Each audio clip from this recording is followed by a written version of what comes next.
Noong December 13 nga po guys is nag-upload nga po ako ng isang picture sa aking Facebook page at nagaya nga po muna ako ng isang long ride naman dyan or year-end ride kasama nga po kung sino man ang gustong sumama. Yung inaakala ko nga po na drawing talaga naman pong natuloy na ngayon at ngayon nga pong December 30 ang amin nga pong year-end ride ng 2024.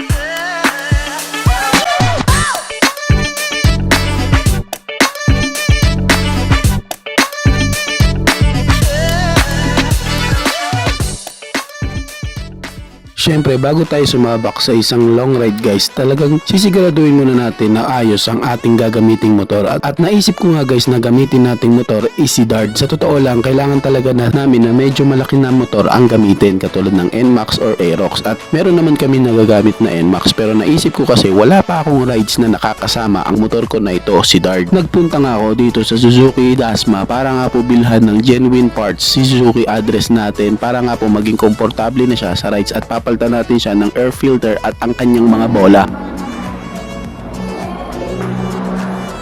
Sunod na gagawin natin guys is bibili naman po tayo ng langis para nga po ma-change oil na rin natin ang motor na ito, mapalitan na rin yung kanyang gear oil at ang kanyang oil filter. Talagang maintenance guys kasi nga po medyo malayo talaga ang ating rides at bukod nga doon medyo matatarik ang daanan at syempre meron tayong OBR.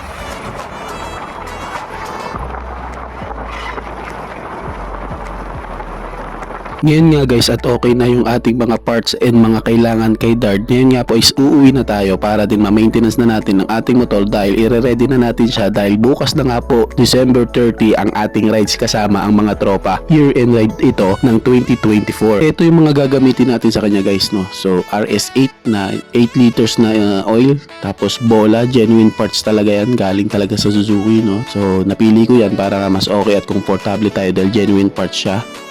So, ito yung isang madugudugong presyo, no? So, $915 ang air filter. Genuine parts din yan ng Suzuki. So, yan ang ating kakabit sa kanya. At i-ready na natin siya sa ating rides.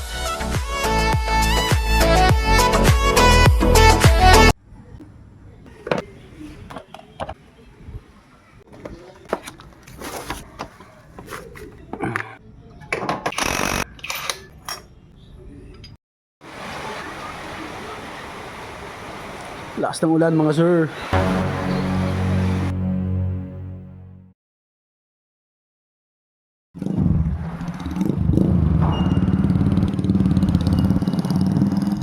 At dahil nga sa lakas ng ulan guys, hindi na nga kami nakapag-clip or nakapagkuha ng mga video dahil nga rin po sa delikado din dahil baka mabasa ang aming mga gadget. So ngayon nga guys, ang pagpapatuloy ng ating rides at syempre guys, yung dating drawing na rides is natuloy ng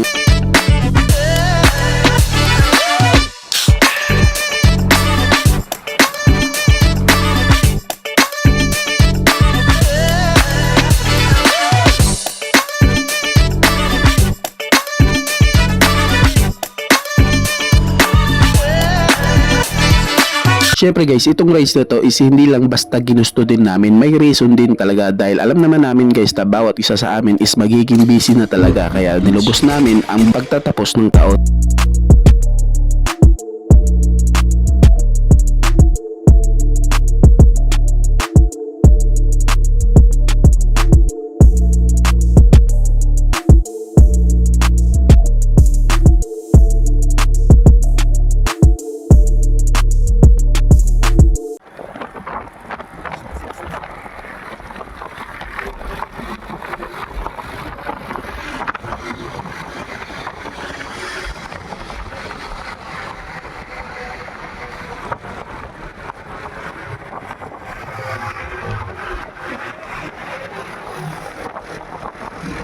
At sa tinagal nga po ng aming biyahe, nakarating na kami sa aming destinasyon at sa aming lugar na pupuntahan at tsak na mag-e-enjoy ang bawat isa sa amin dito nga sa Calatagan.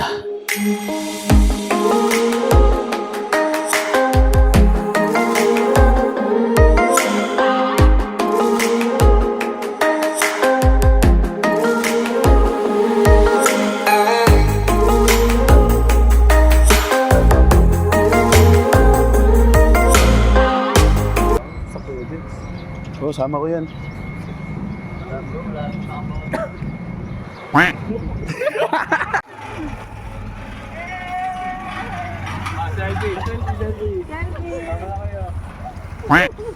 Salamat talaga paglakad namin eh.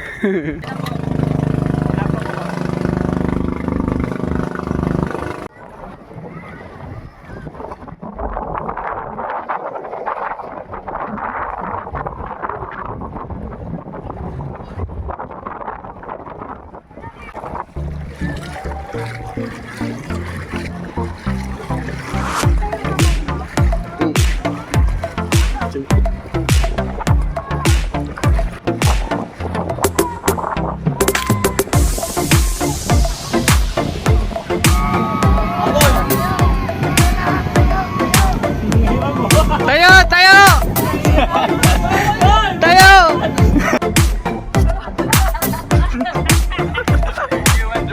Po, no? Inaamoy muna.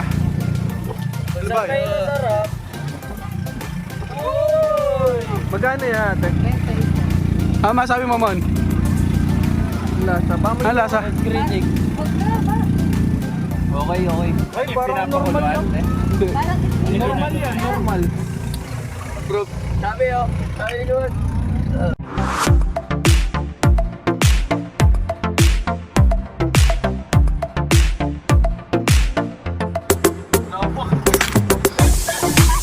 Game. Pangit. Akala ko naman tatalan ng ganun. Hindi ako makakita. Wala, pero hindi ko makita. Buti hindi ako bumili. Ayaw ko magganto. Nice cam. Wala sa may pamanggi. daw. Sa kabila daw yung ano. Shoutout ka dito. Sa mama ko. Lifeguard naman eh. Pagkalunod ako. Ayusin mo yung tanong. Okay, no? Okay. 1, 2, 3, go.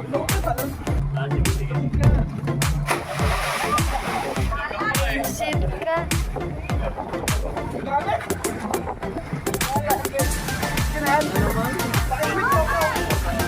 Oh, kumay, friends.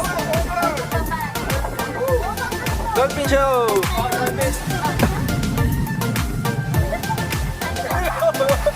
Parang isdang namatay.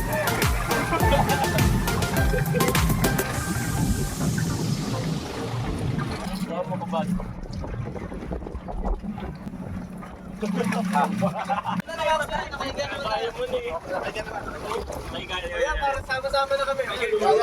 Nakailan. Ay, video to!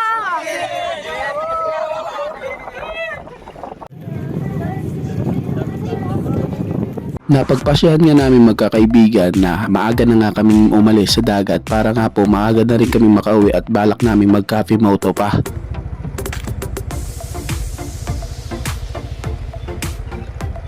And syempre bago matapos ang 2024 kailangan muna nating mapasaya si Kakang Toyo. Yes, mukhang natuwa naman siya sa ating rides ngayon. Ngayon nga guys is pabiyahe na kami pa uwi. Papunta na rin po kami sa Cafe Moto. So balak namin pumunta muna at magkape-kape sa Tagaytay dahil din sa sulitin na ang huling rides ng taon.